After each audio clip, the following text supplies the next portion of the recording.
Voilà, gloire au Seigneur, donc que Dieu soit béni. Nous allons maintenant aller dans la parole de Dieu et nous saluons particulièrement donc ceux qui nous écoutent en Europe.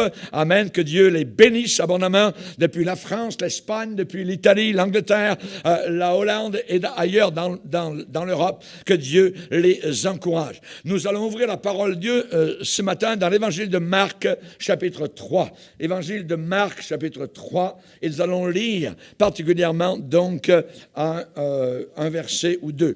À partir du verset 20, le titre du message, l'extrémisme. L'extrémisme. Marc, chapitre 3, verset 20. Ils se rendirent à la maison et la foule s'assembla de nouveau, en sorte qu'ils ne pouvaient pas même prendre leur repas.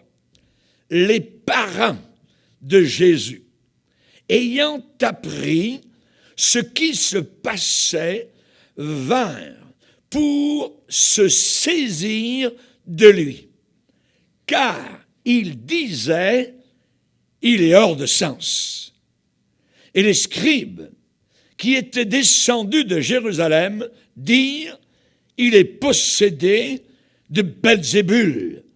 C'est par le prince des démons qu'il chasse les démons. Jésus les appela et leur dit sous forme de parabole, comment Satan peut-il chasser Satan? Si un royaume est divisé contre lui-même, ce royaume ne peut subsister. Et si une maison, une famille est divisée contre elle-même, cette maison, cette famille ne peut subsister.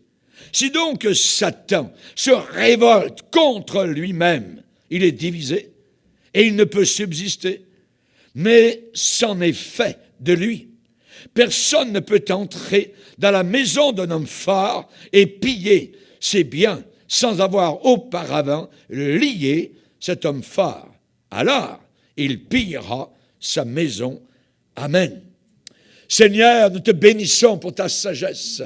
Nous te bénissons, Seigneur, pour ton extrémisme. Nous te glorifions, Seigneur Jésus, car tu viens à l'encontre, Seigneur, des idées des hommes, des philosophies humaines. Seigneur, tes voies ne sont pas les voies des hommes. Tes pensées ne sont pas les pensées des hommes. Autant les cieux sont élevés au-dessus de la terre, autant tes pensées sont élevées au-dessus de la terre. Merci, Seigneur. Veuille bénir abondamment, Seigneur, ces instants, que nous puissions comprendre que tu es là, que tu veux nous parler, nous interpeller, tu veux nous avertir. Merci, mon Sauveur, dans le nom de ton Fils Jésus, enterré, crucifié, cloué et ressuscité d'entre les morts, nous te demandons ces choses. Amen. Et tout le peuple dit Amen. Amen. On peut s'asseoir, frères et sœurs, chers amis. Alléluia.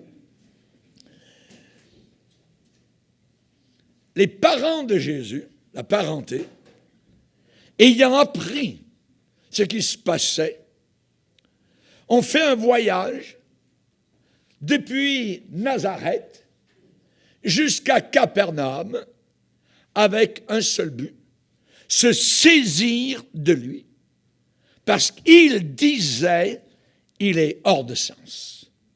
C'est un insensé. La parenté de Jésus disait de Jésus que c'était un fou.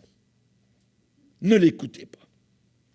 Souvent, dans le Nouveau Testament, il y a eu des mots utilisés pour décrire Jésus et presque tous les apôtres, et ces mots sont fou, dément, extrême, radicaux, fondamentalistes, extravagants.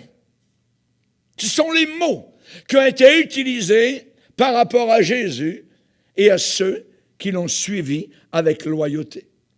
L'apôtre Paul, un jour, comparaît devant un gouverneur. Il s'appelle Festus. Et Paul parle de la résurrection, parle de sa foi. Et Festus l'arrête et lui dit, « Tu es fou, Paul. Ton grand savoir te fait déraisonner. Tu déraisonnes. Tu es insensé. Tu es fou, Paul. On sait que dans la Bible, on a eu les moqueurs du temps de Noé, alors que Noé construisait l'arche. Il paraissait être un véritable insensé, construire un bateau sur du sec. Mais il avait raison. Et il y a eu les moqueurs à la Pentecôte, quand le Saint-Esprit est tombé et qu'ils ont commencé, les 120, à parler dans ces langues nouvelles. Les moqueurs ont dit, « Oh, regardez-les, ils sont fous, ils sont remplis de vin. » Et les apôtres ont été obligés de dire, « Non, il est 9 heures du matin. On n'est pas sous à 9 heures du matin. » À Athènes, lorsque l'apôtre Paul comparait devant les grands bonnets, je dirais d'Athènes, les grands sages, voyez, eh bien, l'apôtre Paul va parler de la résurrection, va parler du jugement, que les gens doivent se repentir parce que Dieu a fixé un jour où il jugera le monde par l'homme qu'il a désigné et ce dont il a donné à tous une preuve certaine en le ressuscitant d'entre les morts. Alors, la Bible déclare qu'il y a eu des réactions, évidemment, à ce message de résurrection. Et lorsqu'ils entendirent parler de résurrection des morts, les uns se moquèrent. Voyons donc, comme si les morts allaient ressusciter. Tu es fou, Paul. Et les autres dirent, hey, nous t'entendrons là-dessus une autre fois. Chers amis, souvent le chrétien, lorsqu'il parle de sa foi à ce monde incrédule, il est traité de fou. Il est traité d'insensé. Les gendres de Lot, quand l'annonce a été faite que la ville allait brûler sous une pluie de jugement, qu'elle est tombée sur une ville d'homosexuels et de lesbiennes, les gendres de Lot ont dit, « Yo, tu déraisonnes, tu es fou, Lot !» Mes chers amis, Jésus avait raison, Noé avait raison, Lot avait raison, Paul à Athènes avait raison. La Bible dit, les uns cherchent des miracles, les autres cherchent la sagesse. Nous prêchons Christ crucifié. Scandale pour les Juifs et folie pour les païens. Une folie pour les païens. Aller au ciel grâce à un homme qui a été cloué sur la croix il y a 2000 ans. Folie pour les païens. Pour les païens, évidemment pour les incrédules. Mais la Bible ajoute puissance de Dieu et sagesse de Dieu pour ceux qui sont appelés. Es-tu appelé? Nous sommes tous appelés. Et chers amis, j'aimerais vous dire que la croix, ce n'est pas une faiblesse. Ce n'est pas comme le pape déclare une faillite, un échec de la part de Jésus-Christ. La plus grande victoire. Évidemment, le pape est un suppôt du diable, puisqu'il déclare des paroles contre cette Bible. Par exemple, il dit qu'il n'y a pas de jugement, il n'y a pas d'enfer, ça n'existe pas. Alors, c'est ce que le diable et les démons veulent, évidemment, qu'un homme religieux d'une grande influence mondiale puisse déclarer afin que personne ne se prépare. L'homme animal, l'homme psychique, nous dit la Bible, ne reçoit pas les choses de Dieu parce qu'elles sont une folie pour lui. L'homme psychique. L'homme intelligent de ce monde ne reçoit pas les choses de Dieu parce qu'elles sont une folie pour lui. Mais les choses de Dieu ne sont pas une folie pour nous. C'est un rayon de miel. C'est la vérité. C'est la puissance de Dieu. Alléluia. L'apôtre Paul va dire aux Corinthiens, « En effet, si je suis hors de sens, c'est pour Dieu. » C'est pour Dieu. Ce qui vous semble que je suis hors de sens, mais c'est pour le Seigneur. Dans l'évangile de Jean, il est dit qu'à un certain moment du ministère de Jésus, il y a eu division parmi les Juifs. Plusieurs d'entre eux disaient, « Il a un démon, ce Jésus. » Il a un démon. Il est fou. Il est fou. F-O-U, dans le texte de la Bible. Ils ont vu Jésus comme un démon, comme un fou, comme un extrémiste, comme un radical, comme un extravagant. Et j'aimerais vous dire que dans tous les siècles, les chrétiens authentiques et les leaders chrétiens ont très souvent été mal compris et mal jugés et considérés comme fous. Lorsque Moïse, revenant de la présence de Dieu et du buisson ardent, est arrivé en Égypte vers ses frères et leur a parlé que Dieu lui avait apparu et qu'il y avait une délivrance qui s'en venait, quelle a été la réaction? J'aimerais vous lire.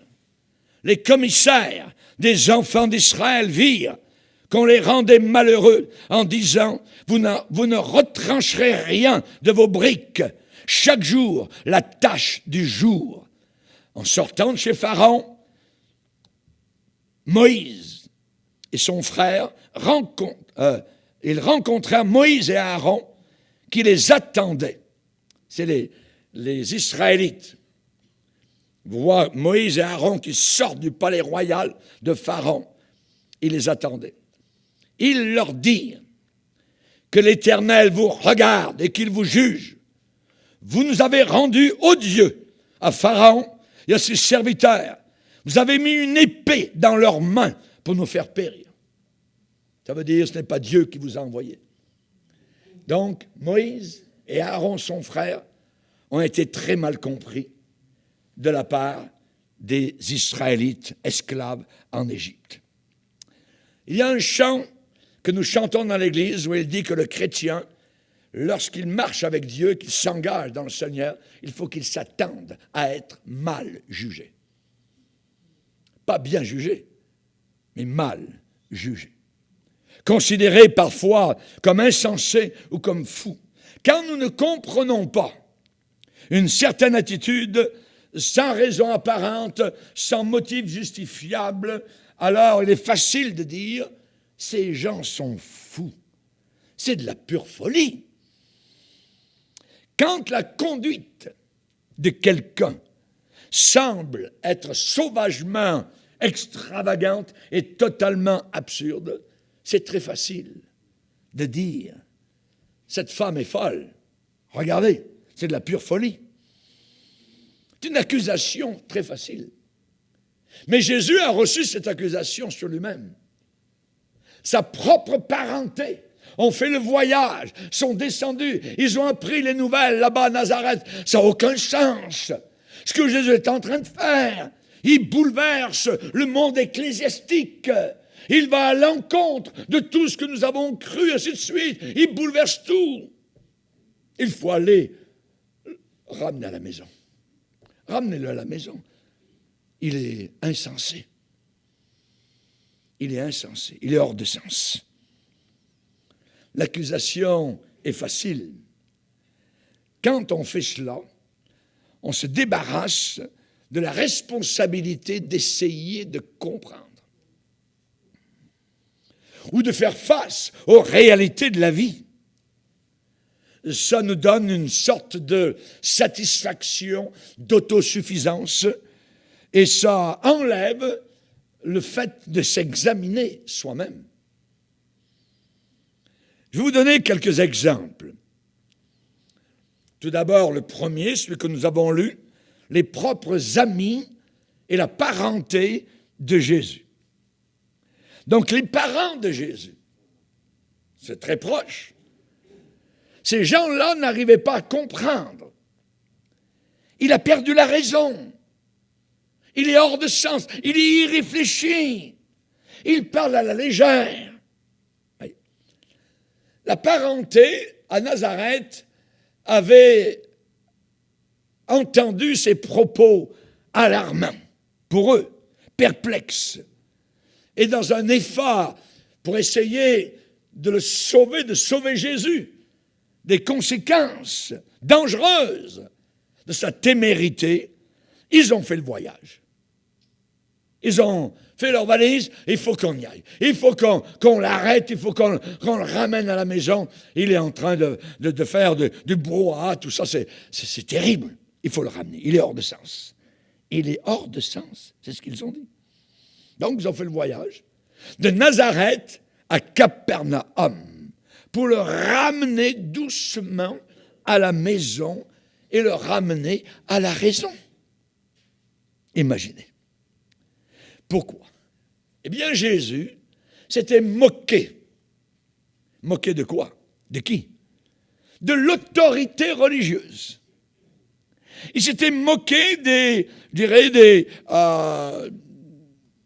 politiquement correct. Il s'était moqué des convictions religieuses de l'époque. Et évidemment, donc, ça a fait dire à la parenté, il est hors de sens. C'est une excuse ou c'est une défense pour essayer de se protéger aussi eux-mêmes de Jésus. Jésus avait choqué les prudes, les collet-montés sur le sabbat, par exemple. Il avait choqué les ronds de cuir ecclésiastiques. Jésus avait indiqué l'incompatibilité de ses actions, enseignements avec les enseignements généralement acceptés à son époque. Mais Jésus était en réalité inoffensif. Il n'avait aucune malice. Et il n'avait rien fait, Jésus, pour provoquer une révolution ou un éclat de fanatisme national. Non, non, non, non. Mais ce qui était en train d'arriver, c'est que ses ennemis étaient en train de remarquer quelque chose.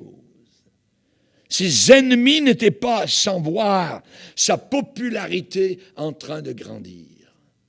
Sa popularité en train de progresser. Et ça les agaçait. Ça les dérangeait. Ça les ennuyait. Ça les bouleversait. Ça les désorganisait.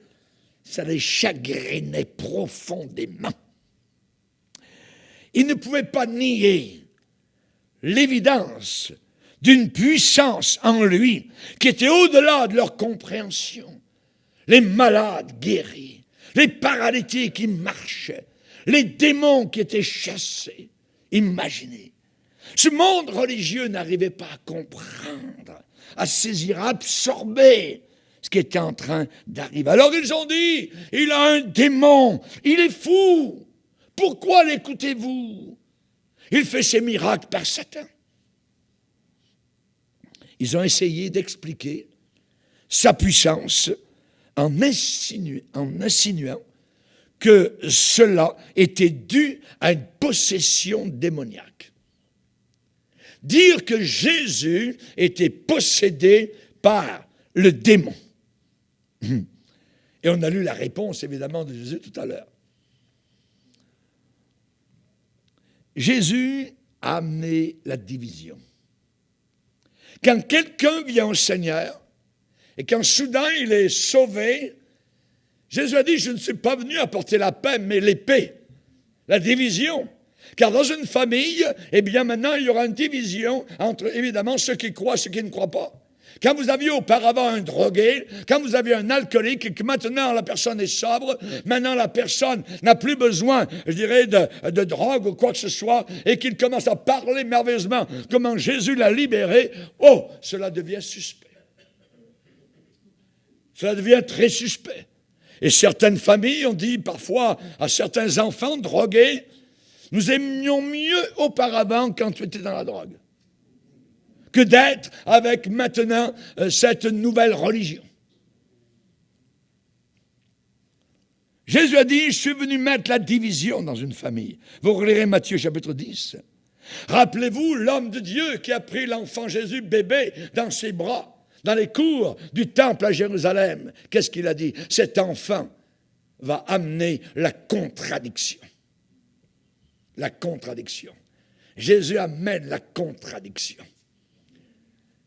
Et il faut savoir cette chose-là. Il y a des gens qui pensent qu'en venant vers Jésus, maintenant, il n'y aura plus aucun problème, tout va être tapis rouge, tout ça, bol de cerise, et ainsi de suite. Oh non, jamais de la vie. C'est la bataille qui commence.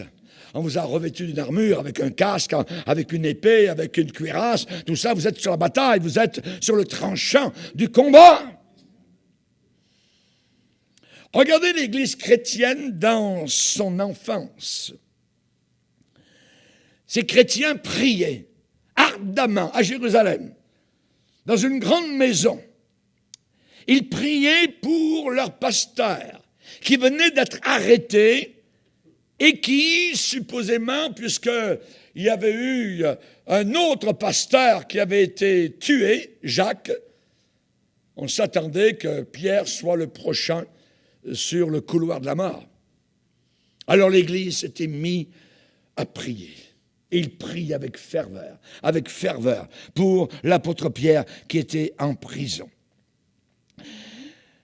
Pierre a été libéré par le Seigneur. Dieu a envoyé un ange qui a dû réveiller l'apôtre Pierre. Je ne sais pas si demain on vous faisait mourir, si vous dormiriez le soir avant ou la nuit. Pierre pouvait dormir tranquille puisque l'ange a été obligé de le réveiller. « Hé, Pierre, réveille-toi. » L'ange est entré dans sa cellule. L'ange a ouvert toutes les portes, première porte, deuxième porte, troisième porte, s'est retrouvé dans la rue. Et l'apôtre Pierre est allé vers la maison où il pensait qu'il y avait des chrétiens. Et la Bible déclare que Pierre est allé vers la maison de Marie, la mère de Jean-Marc, où il est dit que beaucoup de personnes étaient rassemblées pour prier. Pas jacasser, prier. Rassemblés pour prier. Et l'apôtre Pierre arrive en pleine nuit et il frappe à la porte. N'oublions pas que ceux qui priaient avaient peur.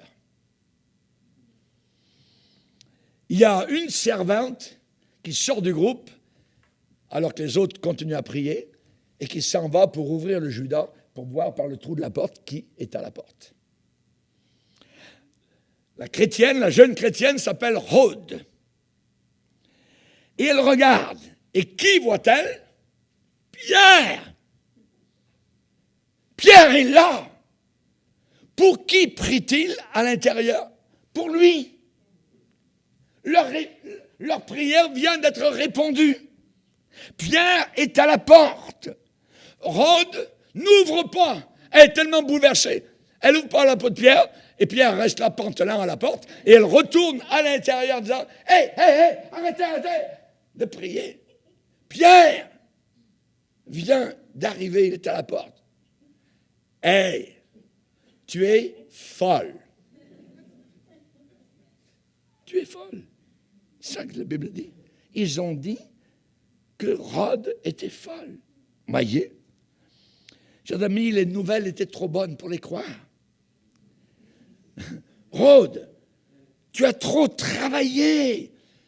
Tu as peut-être trop prié. Peut-être que tu es en crise d'hystérie.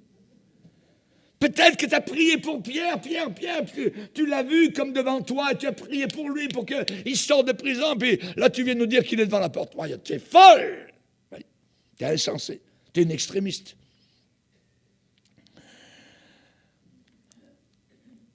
C'est son ange. C'est pas lui, c'est son ange qui lui ressemble. Vous voyez comment les choses peuvent tourner. Et Pierre, lui, continue à frapper à la porte. Il est là, vous voyez. Et leur étonnement, évidemment, a été très grand quand ils ont vu que Pierre était bien là. Rappelez-vous les nouvelles de la résurrection de Jésus-Christ. Qui a apporté ces nouvelles? Que Jésus était ressuscité, que le tombeau était vide. C'est des femmes. Elles sont allées vers les disciples, vers les hommes. Et quand elles ont dit que le tombeau était vide et que Jésus leur était apparu, ils ont pris cela pour des histoires, des contes de bonnes femmes. Vous êtes hystériques, les femmes. Non, c'est impossible. Mais elles avaient raison. Elles avaient les deux pieds sur terre. Remarquez l'apôtre Paul. Paul est à Césarée Il est devant un nouveau gouverneur romain qui vient de prendre la relève. L'ancien gouverneur est reparti vers Rome et maintenant il y a un nouveau gouverneur à Césarée. Et Paul est en prison, là, à Césarée. Et il va comparaître donc, ce fameux prisonnier, devant Festus et devant Hérode Agrippa. On lit cela dans Acte 26 et on sait que Paul est devant ces gens-là très importants. Il va déclarer les faits saillants de sa carrière, de sa conversion. Il va parler de ses convictions sur la vérité de l'Évangile. Et probablement que Paul est tout excité, comme on peut l'être quand on parle de ce qui nous est arrivé, quand on a été converti. Paul est un homme enthousiasmé. Peut-être qu'il devient un peu émotionnel, on peut le comprendre, et Festus l'interrompt. Wow! Paul! Paul, tu es fou. Tu es fou. Ta religion t'a tourné la tête. Tu es un extrémiste. Ça ne se peut pas.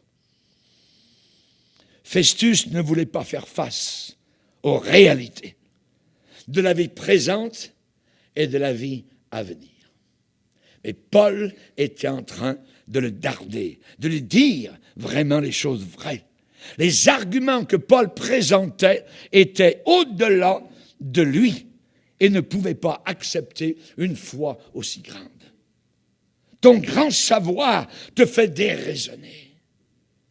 Tu déraisonnes, Paul.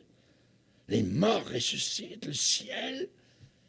Un homme cloué sur la croix du Calvaire, il est Dieu, il est le créateur du monde. Attends, tu es fou, Paul. T'es insensé. Ça ne se peut pas. Voyez? J'ai souvent moi-même été accusé d'être fou, d'être hors de sens. Et vous aussi peut-être. D'être extrémiste. Pourquoi? Eh bien parce que je déclarais que le seul espoir pour notre génération se trouve dans la crucifixion et la résurrection de Jésus-Christ. Pasteur Bourgier, vous êtes fou, vous êtes insensé, ça ne se peut pas. Quand je déclare qu'il n'y a pas d'autre chemin que Jésus-Christ pour aller au ciel, qu'aucune autre religion ne peut nous sauver, oh, ouais, vous êtes extrémiste, vous êtes insensé, pasteur. Ça ne se peut pas. Il y a tellement de bonnes personnes parmi les musulmans, parmi les bouddhistes, parmi les catholiques, tout ça. Ah, je tiens à ce livre. Et je suis un extrémiste dans cette parole. Il y a un seul chemin pour aller au ciel, et c'est Jésus-Christ. Nul ne vient au Père que par moi, a dit Jésus. C'est extrémiste, mais c'est la vérité. Et un vrai chrétien va se tenir sur cette vérité-là. Dans l'histoire humaine, on a souvent été étonné de la persistance d'hommes ou de femmes que le monde a appelés fous ou folles. Christophe Colomb a été appelé fou et insensé lorsqu'il a décidé de voguer sur un océan sans aucune carte. Socrate a été traité hors de sens parce qu'il a défié les opinions conventionnelles de philosophie de son époque. Martin Luther, cet Allemand, a été traité de fou quand il a défié la hiérarchie catholique religieuse corrompue de son époque. Il a été traité d'insensé. Et d'autres, comme ici sur le continent nord-américain, Patrick Henry a été fou quand il a crié « Donnez-moi la liberté ou donnez-moi la mort ». Ou George Washington, on l'a considéré insensé quand il a décidé de continuer la guerre après l'hiver à Valley Forge, même si des milliers de ces hommes étaient partis, avaient déserté. et d'autres milliers étaient morts, George Washington a décidé de continuer la guerre avec une petite poignée d'hommes. Le monde n'aime pas faire face à la réalité. Nous connaissons tous l'histoire de l'autruche proverbiale qui cache sa petite tête dans le sable alors que son gros corps, évidemment, donc est très visible. Le monde n'aime pas les changements. Dans ce monde, on veut connaître ce qui est confortable, facile, ce qui est établi, ce qui est bien settlé. Voyez. Et s'il y a des nouvelles voies qui arrivent ici et là, alors cela peut être perturbateur, cela peut être troublant, dérangeant, inquiétant, agaçant. Des hommes et des femmes de vision, des hommes et des femmes remplis du Saint-Esprit, habités par le Christ et son Esprit, qui sont enthousiasmés, eh bien dérangent. Ces gens-là vont déranger les satisfaits, les suffisants, les apathiques, ceux qui sont en train de dormir, ceux qui ont la tête plongée dans le sable, qui lèvent les mains, oh non, non, on ne peut pas. Ceux qui passent des jugements sur ceux qui sont remplis du Saint-Esprit. Ils les appellent fous, hors de sens, insensés. On va leur ramener à la maison. Ils ont dit ça à Jésus. Alors que nous arrivons à la génération terminale, la Bible nous déclare qu'à la fin des temps viendra un paquet de moqueurs qui vont rire en disant oh, le monde a toujours été là, la terre a toujours été là. Alors, pourquoi y aurait-il une fin? Ils ne veulent pas. Ils mettent leur petite tête dans le sable. Mais la réalité est immense. C'est qu'un jugement s'en vient. Un jugement s'en vient. Les moqueurs vont dire, où est la promesse de sa venue? Où est la promesse de sa venue? Toutes les moqueries que vous avez à la télévision aujourd'hui sur Jésus, ou à la radio, ou ailleurs, c'est un signe de la fin des temps. La Bible dit, on ne se moque pas de Dieu. Ce qu'un homme sème, ce qu'une génération sème, elle le récoltera aussi. Jérémie s'est fait moquer. À un moment donné, il a dit, Seigneur, je vais m'arrêter de parler. Je vais arrêter parce que c'est terrible. Il va dire, Seigneur, tu m'as convaincu, je me suis laissé persuader, tu m'as saisi, tu m'as vaincu, et je suis chaque jour un objet de moquerie.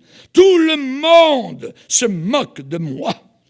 Car toutes les fois que je parle, il faut que je crie à la violence, à l'oppression, et la parole de Dieu est pour moi un sujet d'opprobre et de risée chaque jour. Chaque jour. Chaque jour.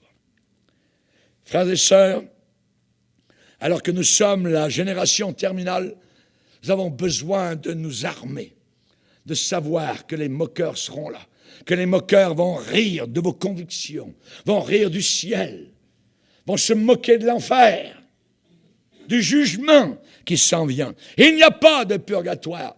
Hey, vous les catholiques qui m'entendez, ça n'existe pas, le purgatoire. Ça n'a jamais existé. C'est une invention des hommes et du diable.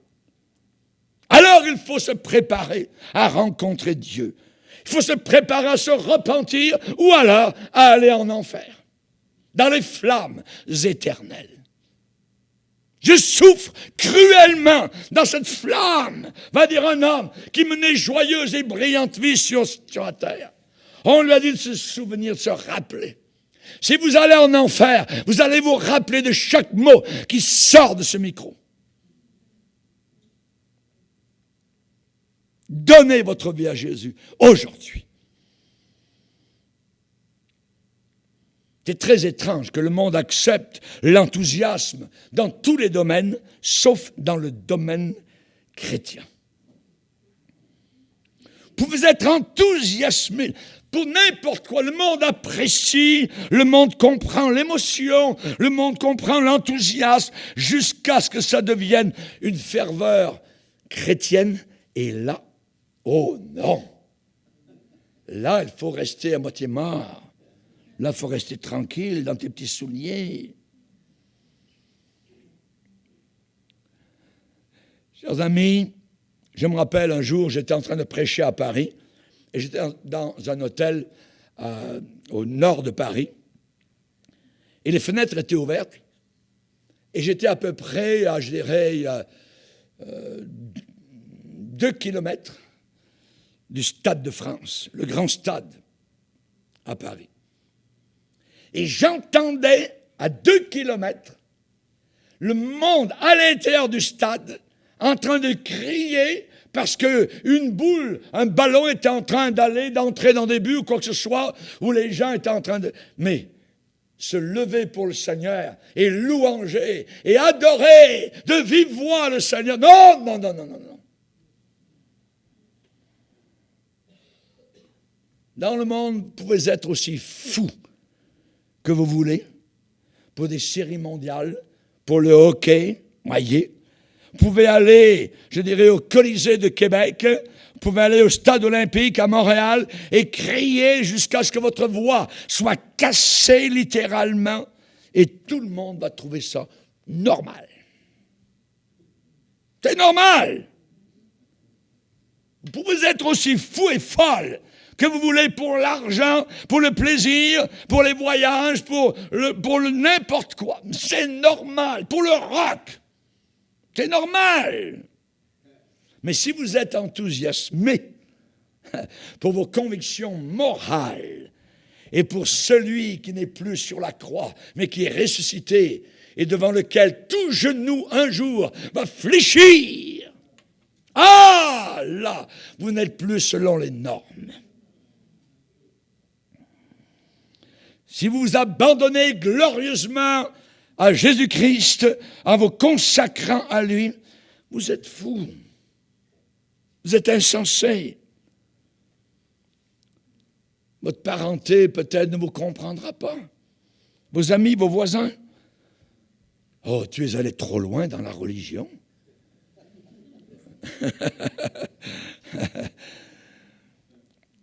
Un des grands besoins dans l'Église aujourd'hui, c'est que chaque chrétien, chaque chrétienne soit tellement enthousiasmé pour sa foi en Jésus-Christ que vous allez dire exactement comme les disciples ont dit devant des gens religieux.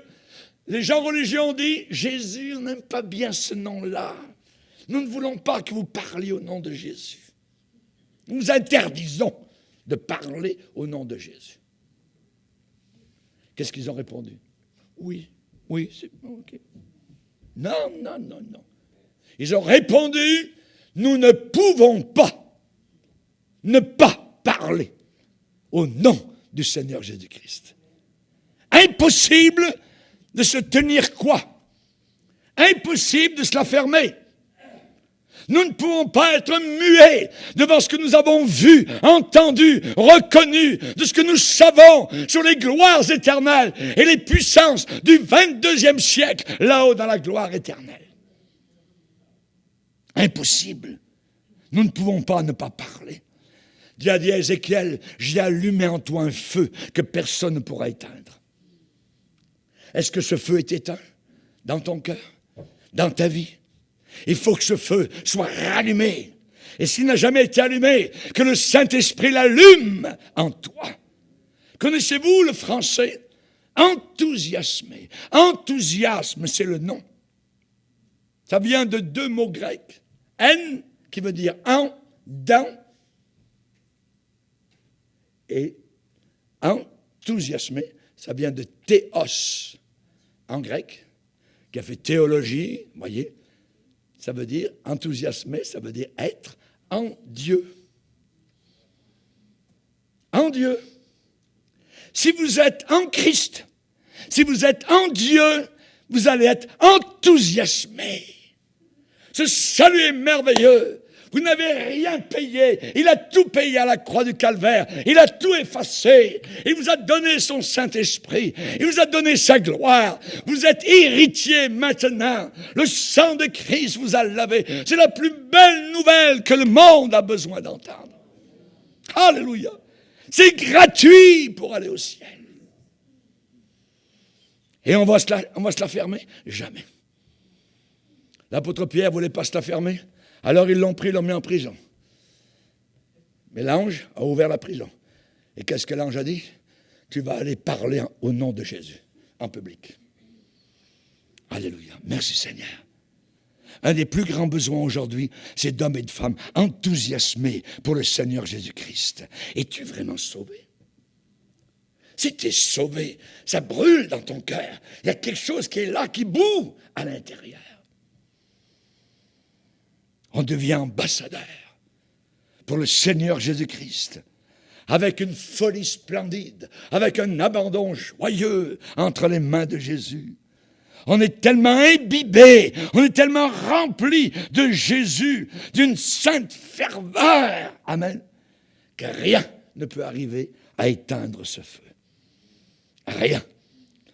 On a emmené des milliers, des dizaines de milliers de chrétiens dans les arènes de Rome. Et le feu n'a fait que brûler encore plus haut. D'autres se convertissaient à Jésus-Christ. Merci Seigneur. Quand vous prenez position solide pour Jésus-Christ, vous allez être appelé fou. Vous allez être appelé insensé. Vous serez persécuté, peut-être même crucifié, accusé d'être hors de sens. Vous serez appelés des fanatiques religieux, des extrémistes. Mais ayons cette folie divine. Car la folie de Dieu est plus grande, plus forte que la sagesse des hommes. 1 Corinthiens, 1er chapitre. Les hommes et les femmes de Jésus ont osé. Regardez une description dans 1 Corinthiens, chapitre 4. 1 Corinthiens, chapitre 4, verset 9. Car Dieu, c'est l'apôtre Paul qui parle, car Dieu, ce me semble, a fait de nous apôtres, les derniers des hommes, des condamnés à mort en quelque sorte, puisque nous avons été un spectacle au monde, aux anges et aux hommes. Nous sommes fous à cause de Christ. Mais vous, vous êtes sages en Christ. Nous sommes faibles, mais vous êtes forts. Vous êtes honorés et nous sommes méprisés. Jusqu'à cette heure, nous souffrons la faim, la soif, la nudité. Nous sommes malheureux, errants çà et là. Nous nous fatiguons à travailler de nos propres mains. Injuriés, nous bénissons. Persécutés, nous supportons. Calomniés, nous parlons avec bonté. Nous sommes devenus comme les balayures du monde, le rebut, ça veut dire les poubelles de tous, jusqu'à maintenant. On a encore du chemin à faire. Amen. Soyons enflammés pour le Seigneur. L'apôtre Paul n'était pas satisfait avec rien de moins que de porter l'Évangile à Rome, en Espagne, n'importe où le Seigneur l'enverrait. John Wesley, ce grand homme de Dieu à son époque, est allé prêcher l'Évangile au monde entier. Un jour, il s'est arrêté. Il a demandé pardon au Seigneur. Il dit, Seigneur, ça fait 3 jours que je ne suis pas persécuté. Y aurait-il quelque chose en moi qui ne va pas? My. Que le Seigneur nous aide. Que le Seigneur nous aide. La Bible dit, tous ceux qui veulent vivre pieusement en Jésus-Christ seront persécutés. Si nous ne sommes pas persécutés, c'est peut-être que nous ne sommes pas assez pieux. Nous ne cherchons pas la persécution. Mais elle va venir toute seule. Plus vous allez, je dirais, être bouillant, être en feu pour le Seigneur, ça va venir tout bord, tout côté. Alors vous allez lever le bouclier de la foi pour éteindre les flèches enflammées du diable.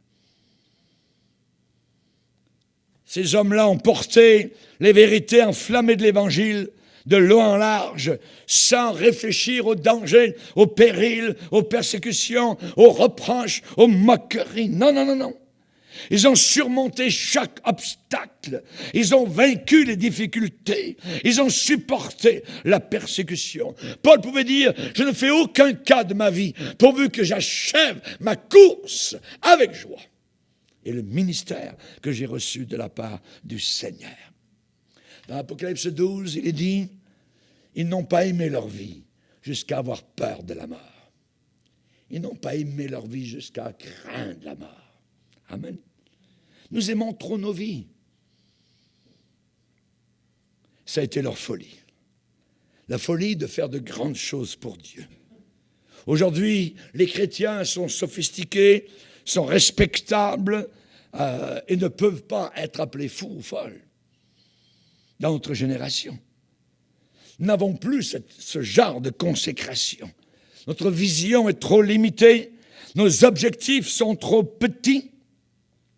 Aujourd'hui, nous avons fait entrer à l'intérieur de nos églises des comédiens, le monde avec le rock à l'intérieur, l'art dramatique, l'expression corporelle, les danses, tout ce que pour plaire à ce monde. Pas étonnant que ce genre d'église n'est pas persécuté. C'est une église apostate qui sera vomie de la bouche du Seigneur Jésus. Relisez Apocalypse chapitre 3. Les chrétiens sont devenus tellement respectables, conventionnels, que ce genre de christianisme devient totalement insipide. On ne fait même plus peur à n'importe quel démon. Le sel est en train de perdre sa saveur. Et si le sel perd sa saveur, avec quoi va-t-on l'assaisonner? Il ne sert plus qu'à être jeté dehors et foulé aux pieds par les hommes. Chers amis, nous ferions bien de nous réveiller. Souvent, nous prenons les choses à moitié. Notre cœur n'est pas totalement là. Vous regardez les communistes, ils veulent gagner le monde. Les musulmans, l'islam, veulent gagner le monde entier. Et le monde commence à les respecter. Alors que c'est une religion de folie. Tuée au nom de Allah. Mais ils sont respectés. Parce que les gouvernements ont peur. Parce qu'il y a de l'argent, il y a des intérêts, il y a du pétrole. On ne regarde plus le Dieu éternel. Le nouvel âge, les bouddhistes, les hindouistes, on respecte tout le monde. Et les chrétiens sont devenus insipides. Le monde a pris le communisme au sérieux à cause de l'abandon et de la consécration des disciples du communisme. Ces gens-là étaient consacrés. Dieu n'existe pas. Et ils étaient prêts à mourir pour le communisme.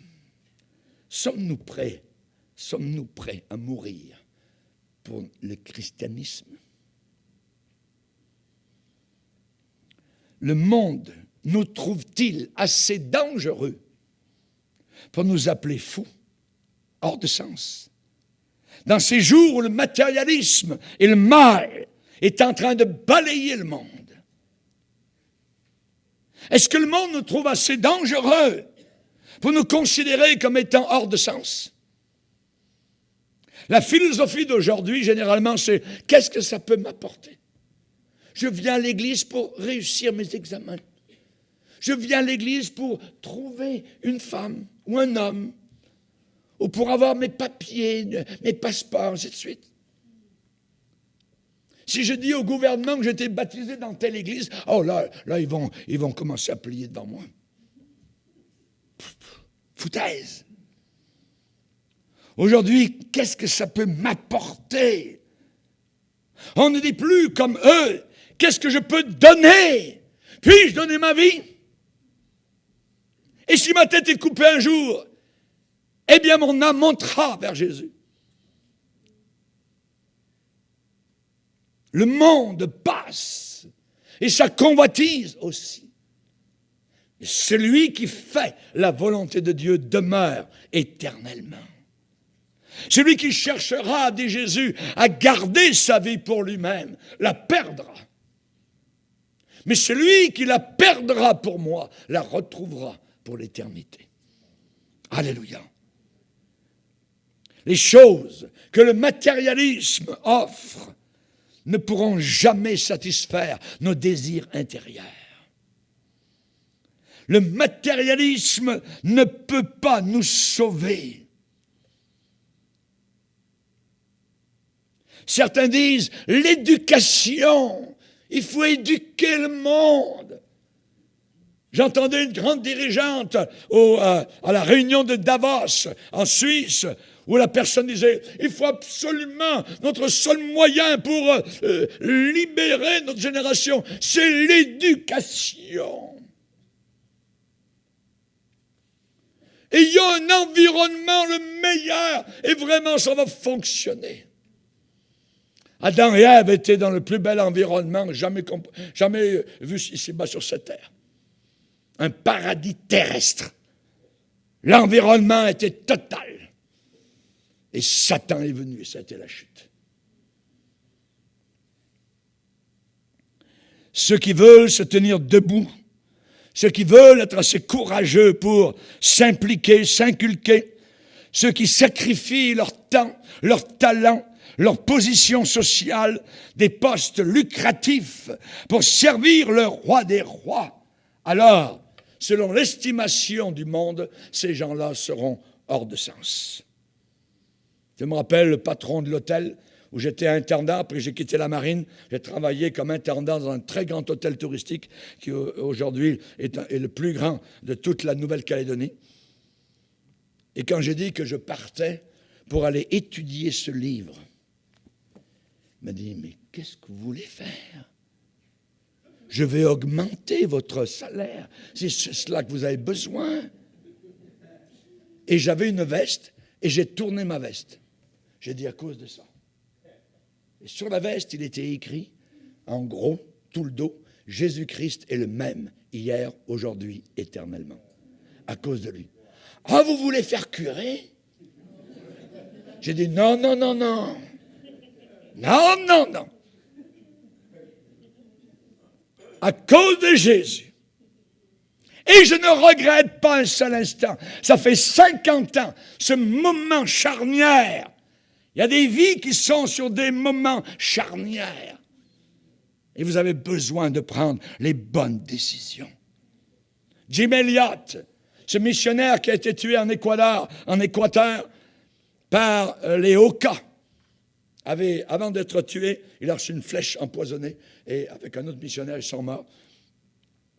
Sur son journal, il avait écrit « Il faut donner ce qu'on ne peut pas perdre pour gagner ce qu'on ne peut pas garder. » Sa vie, il l'a donnée. On a eu des grands hommes de Dieu, des missionnaires comme William Carey, Hudson Taylor, John Patton, David Livingstone. Ils ont passé comme étant fous dans leur temps. Aller aux Indes, parler de Jésus, parce que ces hommes voyaient les hindous perdus, descendant en enfer. Alors qu'aujourd'hui, le pape catholique à Rome dit qu'ils vont au ciel en suivant leur bonne religion. Alors tous ces missionnaires des siècles passés ont fait erreur. Ils auraient dû les laisser dans leur religion. Non! Ils ont vu clair, ces hommes. Ils sont partis. Ils ont quitté leur rivage. Ils ont quitté leur famille. Ils ont quitté leurs amis. Ils ont pris le bateau. Un jeune missionnaire d'une 30aine d'années a quitté les côtes nord-américaines pour aller prêcher l'évangile aux Indes. Stoppé en Égypte, il a pris une maladie sur le bateau et il est mort là. je pense qu'il aura une récompense comme s'il avait évangélisé pendant des années là où il voulait aller. Ces hommes, ces jeunes gens-là partaient parce qu'ils voyaient tous ces gens religieux, hindous, bouddhistes et ainsi de suite, perdus et descendant dans les flammes de l'enfer. Il n'y a que Jésus qui sauve. Seigneur, nous sommes devant toi et nous te bénissons. Nous avons besoin de la flamme, nous avons besoin du feu, nous avons besoin de ta grâce. Pardonne-nous, Seigneur. Nous ne voulons pas faire partie des vierges folles, mais nous voulons faire partie des vierges sages, de celles qui avaient de l'huile dans leurs lampes, de celles qui étaient énergisées par la flamme du Saint-Esprit. Nous te demandons pardon, Seigneur, pour nos décisions du bout des lèvres. Nous voulons être plus que cela. Nous voulons être comptés comme étant dangereux dans ce monde et dangereux vis-à-vis du monde religieux apostat. Dans le nom de Jésus, nous te demandons de nous aider, s'il te plaît.